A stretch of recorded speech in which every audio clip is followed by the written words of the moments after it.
Death Warden by Andrew Hawnt. I can hear him out on the other side of the glass, but he can't hear me. He can't even see me properly. How do I seem to the Warden? A vague shape of a person behind thick reinforced glass, my hands against it as he does his tests. I must be dark to him, a silhouette drawn by the light of my cell against the dull ridged green glass of my enclosure's view station. Does the Warden see me as a person, or just as a specimen? I'm real, I try to say. The sound that escapes my lips is more of a moan. Let me out! He can't understand the wails and grunts that come out of me. To him, I'm just a dead thing in a box, being watched by cameras, being tested by devices I don't know the names of. I'm trapped in this cell, but more than that, I'm trapped inside myself. We all are. This cell is one of many. There are rows of these cells, hundreds of us in this block alone, and nobody knows that our minds are still alive inside these decaying, flesh-eating corpses that shuffle to and fro within their tiny rooms.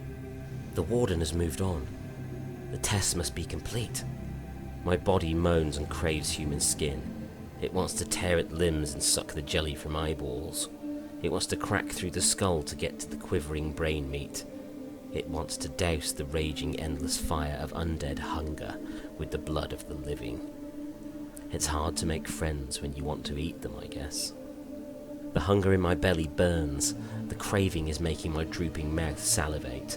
I was beautiful when I was alive. I'm sure I was. I was athletic and toned and never short of a lover.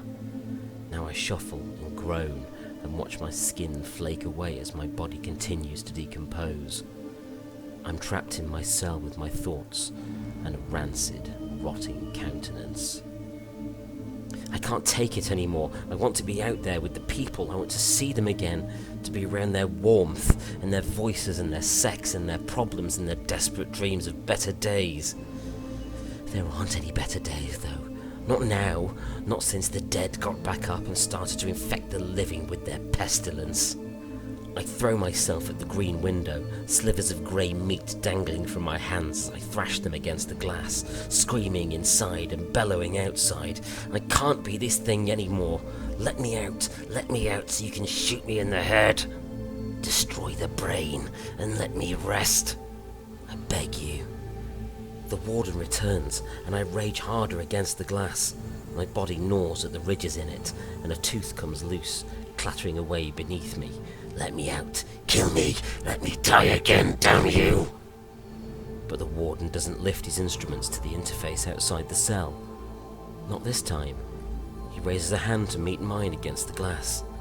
His other hand reaches to the interface and works it. My cell is suddenly filled with alarms. Poisonous gas seeps from vents around me but has no effect. My lungs burn, but that pain feels like life. The glass shakes, there is a heavy mechanical sound, and the thick veil between me and the corridor lifts away, moving into a hidden alcove above the cell entrance. I let out a sob of shock and delight. My body responds by emitting a wordless howl. The Warden is dead.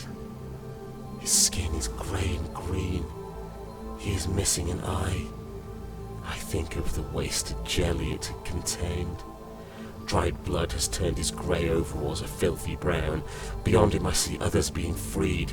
They howl and scream and gibber as they stagger and shuffle out to join the undead caretakers of this place. Clearly, security was not as perfect as had been thought. The Warden leads me down the crowded corridor and to the circular hall at the centre of the complex. Screams rise from its core. Screams from the few left alive. The carcasses being feasted on by my rotting brothers and sisters are not screaming anymore. The Warden leads me towards the loudest of those screaming people. My hunger does burn so. It's time to quell those flames.